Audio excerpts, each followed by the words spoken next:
유사남 유튜브에 오신 걸 환영합니다. 안녕하십니까, 유사남입니다. 오늘 중요 뉴스는 사실 결국 예금자 보호를 위한 조치를 발표를 했고 그 이후 주가가 폭등하는 결과가 나왔는데, 결론적으로 은행 문제는 일단 일단락이 됐어요. 이제 문제는 FOMC가 이제 어떻게 될까? 결국 변동성은 내일로 넘어가도록 되었습니다. 자, 이번 FOMC 관련해서는 여러분들이 주요로 봐야 할 것도 물론 여러분들이 저와 같이 함께 봐주실 것이라고 생각이 들지만, 그럼에도 불구하고 저와 함께 하지 못하거나 만약에 다른 방송과 원조 국밥이 아닌 다른 더 맛있는 호텔급 국밥을 드실 분들을 위해서 제가 내일 봐야 할 FOMC에 대한 정보를 미리 알려드리도록 하겠습니다. 일단 기본적으로 이번 FOMC는 25bp가 될 것으로 유력하게 예상이 되고 있고요. 여기에 대차 대조표 축소에 대한 부분을 수정할 것으로 기대가 되고 있습니다. 50bp를 하기에는 은행이 부담이 되고 금리 동결을 하기에는 연준의 신뢰도가 훼손이 되고, 이제 그렇기 때문에 25bp를 하면서 연준이 몇 번이나 얘기했잖아요. 우리는 데이터를 봐가면서 시장에게 부담을 주지 않으면서 연착륙을 위해서 최선을 다하고 싶다라고 얘기를 했기 때문에 일시적으로 대차 대조표 축소를 중지하거나 혹은 규모를 줄여서 긴축의 속도를 조절할 것으로 일단 예상이 되고 있고요.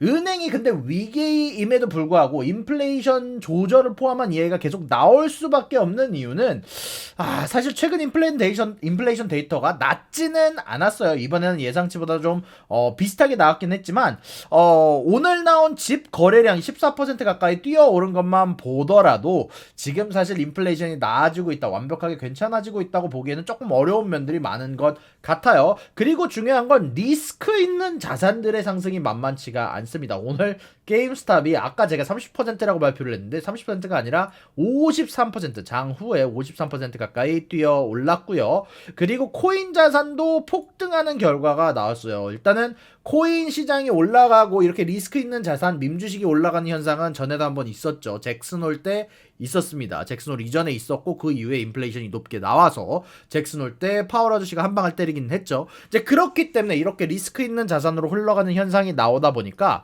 인플레이션 얘기를 안 할 수가 없습니다. 그리고 이런 거에 대해서 몇 번 말씀드리겠지만, 이렇게 리스크 있는 자산으로 한꺼번에 돈이 모이다가 한꺼번에 푹 하고 터지는 현상을 민스키 모멘트라고 하죠. 연준이 원하지 않는 일입니다. 그래서 적절하게 원래는 버블을 터트려가면서 천천히 긴축을 하고 싶었는데 맨날 무슨 긴축 속도를 조절할 것 같다 하면은 매번 리스크 있는 자산으로 흘러가는 자산들 때문에 은행이 결국에는 긴축 속도를 계속해서 높이 갈 수밖에 없었고, 지금은 생각보다 빠르게 문제가 생겨서 은행이 터졌고 그것을 수습해가는 과정이 나오기 시작을 했죠. 이제 그런 가운데 안에서 연준이 만약에라도 약한 모습을 보인다면 인플레이션을 잡는데 리스크 있는 자산으로 가는데 혹은 모럴 해저드가 나오는데 막는데 커다란 애로사항이 생기겠죠. 만약에 근데 50bp가 나온다면 주가는 단기적으로 폭락할 것으로 예상이 되고요. 금리 동결이 나와도 연준의 신뢰도에 의문이 생겨서 주가가 어떻게 뛸지 모르기 때문에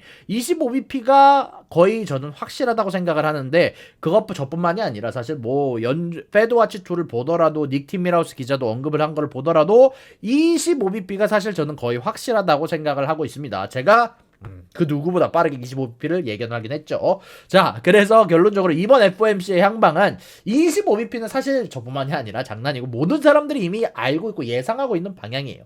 그렇다면 뭐가 중요할까? 이번 FOMC는 그 무엇보다 점도표 혹은 이코노믹 프로젝션, 경제에 대한 예상치가 중요할 것이라고 생각을 합니다. 이 점도표를 통해서 연준 멤버들이 생각하는 의견을 시장에게 시장에게 어느 정도 선반영을 시키는 도구로 쓰일 거라고 생각을 하는데요.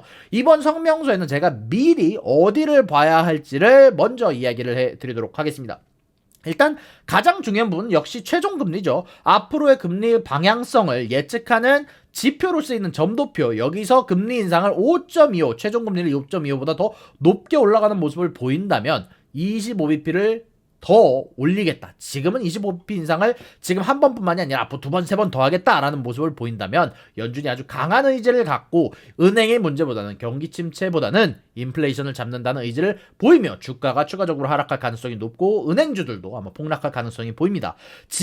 그거에 반대해서 지금의 상황을 유지하는 혹은 5.25나 5.20에서 금리 동결을 지지하며 최종금리를 예상보다 낮게 가져가는 결과를 가져간다면 시장은 이걸 좋게 받아들일 가능성이 높아 보입니다만 반대로 인플레이션을 잡는 일은 조금 어려워질 것 같습니다. 저는 개인적으로 생각할 때는 5.25쯤에서 금리 동결을 지지하는 의견이 많을 거라고 생각을 해요. 5.0이나. 자, 그러면 이번에도 과연 여태까지 사실 금리 인상을 하면서 은행주들이 오르는 모습이 자주 보였는데 과연 이번에도 금리 인상이 은행주에게 도움이 될 것이냐? 이번에는 아마 반대로 작용할 거예요. 원래 금리 인상이 초반에는 이자가 올라가게 되면서 대출에 대한 이자가 올라가게 되면서 마진율이 올라가면서 은행주들이 올라가는 결과가 나왔지만 이번에는 사실 금리 인상, 마진율이 문제가 아니라 내가 가진 자금을 확보하는, 예금을 확보하는 혹은 내가 가진 현금을 확보하는 게 훨씬 더 중요한 문제이기 때문에 이번에는 금리 인상 자체가 은행의 자금줄 압박에 영향을 주게 되면서 만약에 금리 인상을 하게 된다면 보다 은행주들이 안 좋을 가능성이 높다고 생각을 합니다. 제가 그래서 아까 금리 인상하게 되면 은행주들에게는 안 좋을 것 같다고 얘기를 해드린 거예요. 또한 금리 인상을 더 한다는 인상을 주게 된다면 경기 침체 우려가 생기기 마련이에요. 지금같이 뱅크런이 이미 한 번 날 뻔하기도 했었고 그런 상황을 내려서 지금 오일 가격이 떨어진 걸 보셨죠? 근데 이 상황에서 연준이 더 긴축을 한다? 여러 원자재, 특히 오일 가격이 추가적인 타격을 받을 가능성을 생각을 해봐야 할 것 같고요. 반대로 이렇게 되면 달러의 값어치는 올라갈 거라고 생각을 합니다. 그런데 말이죠. 사실 이렇게 될 가능성은 저는 높다고 생각하지 않고 원래 제가 생각했을 때 가장 가능성이 높은 가능성을 가져간다면 자, 쉬어가며 생각하는 선택지를 가져간다면 만약에 지금 금리 너무 높였지 얘들아 비둘기적인 파월의 포지션을 보여준다면 안전자산이 상승하기보다는 리스크 있는 자산으로 지금 흘러가는 현상이 조금 더 극대화될 가능성이 있다고 생각을 하고요. 이런 쪽이 더 선호도가 높을 것 같아요. 리스크 있는 자산이. 이럴 때는 특히 최근에 긴축을 타격을 받은 은행 쪽이 커다란 상승이 있을 거라고 생각을 해요. 왜냐? 연준이 무슨 일이 있어도 은행을 막아주겠다라고 얘기를 하는 거니까 우리의 신뢰도를 잃더라도 금융 안정성을 가져가겠다라고 생각을 하는 거니까 만약에라도 이렇게 된다면 은행 쪽 같은 경우는 좋은 선택지가 될 것으로 보입니다. 그리고 이런 최종금리 말고도 사실 봐야 할 그래프들이 있는데 지금 연준 위원들이 경기 침체에 대한 의견을 알려줄 이제 실업 지표를 결국은 이 점도표 혹은 이코노믹 프로젝션 혹은 전체적인 경제 예상치에 이 점도표 혹은 금리에 대한 부분만 있는 게 아니라 실업률에 대한 예상치와 GDP에 대한 예상치가 포함이 돼 있어요. 이런 부분들을 종합해서 보면 여러분들은 연준 위원들이 경기 침체를 우려하는가 아니면 진짜로 연착륙을 생각하고 있는가를 알 수 있는데 이제 GDP 예상치는 제가 생각했을 때 아마 전에 나왔던 예상치에 비해 하락할 것으로 예상이 되거든요. 이제 실업률 지표도 상승할 것으로 예상이 되는데 이 GDP 예상치가 하락하거나 실업률이 만약에 크게 예상치가 상승한다는 건 연준 위원들은 결론적으로는 말은 여태까지 연착륙을 많이 하긴 했지만 경기 침체를 염두에 두고 있으며 후에는 이보다 오늘 나왔던 혹은 내일 나올 FOMC보다 더 비둘기적으로 움직일 수 있다는 것을 염두에 두고 움직여야 하며 또한 여기에서 나올 PC 인플레이션 예상치도 볼 수 있는데 저는 개인적으로 인플레이션 예상치가 조금 더 예전보다 높게 잡힐 것으로 예상을 하고 있고요. 만약에 여기에서 진짜로 연준이 만약에 이번에 점도표에서 찍는데 PC 인플레이션이 2%로 찍었다. 그럼 연준은 2%를 무조건 잡을 거라는 의지를 갖고 있고 잡힐 거라고 생각을 하고 있다는 얘기거든요. 근데 만약에라도 2024년까지 인플레이션이 2% 이하로 안 떨어질 것 같다. 2%가 아니죠. 3% 미만으로 안 떨어질 것 같다라고 생각을 한다고 적어놨다면 실질적으로 연준은 만약에 그러면서 비둘기로 가져간다는 뜻은 2% 인플레이션은 어느 정도는 포기를 하더라도 은행을 살리기 위해 최선을 다하겠다는 의지를 가져간다는 것이기 때문에 인플레이션이 2% 인플레이션을 포기했는지 아닌지에 관한 부분을 이런 인플레이션 점도표, 인플레이션을 어디에다 찍었느냐에 따라서 여러분들이 아실 수 있을 거라고 생각을 합니다. 물론 여기까지 이렇게 FOMC 성명서나 혹은 이번에 나올 점도표에 관한 부분들을 설명을 해드렸지만 결론적으로 사실 가장 중요한 부분은 아마 파월의 연설이 될 것으로 사실 예상이 되거든요. 이제 이 안에서 제가 여러 가지 대차 대조표에 대한 질문과 일단 파월의 연설 자체가 비둘기인가 매파인가도 굉장히 중요하겠지만 이번에는 개인적으로 비둘기를 생각을 하고 있습니다. 저번 파월도 생각보다 되게 비둘기적으로 얘기를 해주긴 했어요. 그러다 보니까 저는 개인적으로 파월 아저씨가 이번에도 비둘기적으로 얘기할 부분이 참 많다고 생각을 해요. 시장을 안정시키기 위해서. 그렇기 때문에